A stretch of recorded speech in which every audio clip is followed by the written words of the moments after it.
Welcome to the Afghanistan Spatial Data Center. In this segment, I will be talking about earthquakes. My name is Dr. Emlyn Hagen, and I'm the iMMAP Disaster Risk Reduction Program Lead. The DRR program is a USAID-funded program in which the ASDC is the data dissemination segment. The earthquake tool can be found under interactive maps. It is located in the middle as one of the between the other interactive maps which we have at our disposal. Now, when this map opens, it will automatically show the latest earthquakes or the latest heavy earthquake shake map.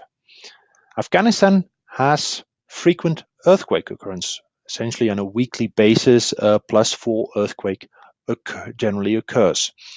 Now, as soon as an earthquake is more than 5, USGS generally produces so-called shake maps, which shows at the surface the amount of intensity the Earth has shook. This generally results in more shake intensity, can result in more damage to structure and potentially endanger lives. In Afghanistan, the problem is very frequent that when a heavy earthquake occurs, the humanitarian community is essentially waiting until damage reports trickle in. However, the area where most of these earthquakes occur is in Barashkan. The GSM mobile phone coverage is bad, road infrastructure is also not optimal, so it can take a few days before every village has reported its damage, if they report it at all. The humanitarian community is essentially at a loss of where the most critically potentially endangered villages or settlements are. And this is where this tool comes into play. Generally, 5 to 10 minutes after a heavy earthquake occurrence, or actually any earthquake's occurrence, this data is updated on the ASDC. If USGS generates an earthquake shake map, this will generally be available between 30 and, let's say, 1 hour after the earthquake event. We then further process that data utilizing our village population data to assess how many people have felt the earthquake, how intensely. And you can access this data using the statistics tool, which is explained in depth in a different video. If we click on the top tabs, we can go entirely to the right, and we can see the statistics of the last earthquake. For this entire region in entire Afghanistan, we can see that 14.1 million people felt the earthquake very lightly. Now, this is actually a very boring map, but what it does highlight, I was at the time of the earthquake in Kabul, and I felt it very strongly.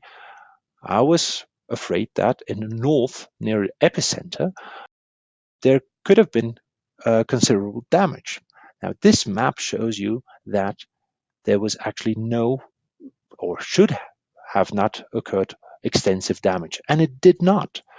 So this boring grayscale image actually shows you that there's no need to send out your trucks, vehicles, or helicopters, but you can relax, sit back, and perhaps anticipate an occasional phone call, but it's going to be very unlikely. Now let's go to a bit of a more interesting event, and that occurred last year. And that was actually not such a nice event. It was on the 26th of October, and it was a 7.5 earthquake. And here we can already see that these statistics have changed considerably.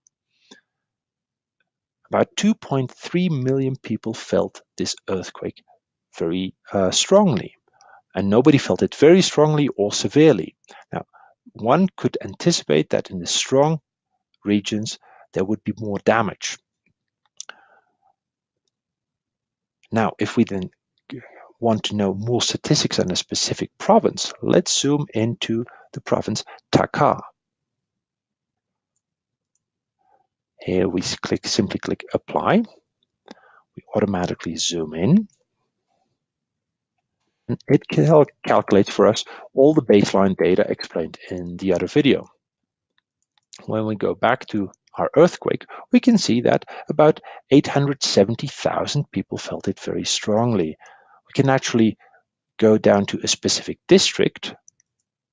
Again, press apply, earthquake, and 39,000 people felt it strongly in this district. I can also switch off the road network. So this means that this area, although you can see some of the green areas where it should only be felt moderately, apparently there's nobody living in these areas. Hence, the statistics show that it's zero. If we go to a different district, let's say the Khal district, we see that 18,000 people felt it moderately and 11,000 people strongly.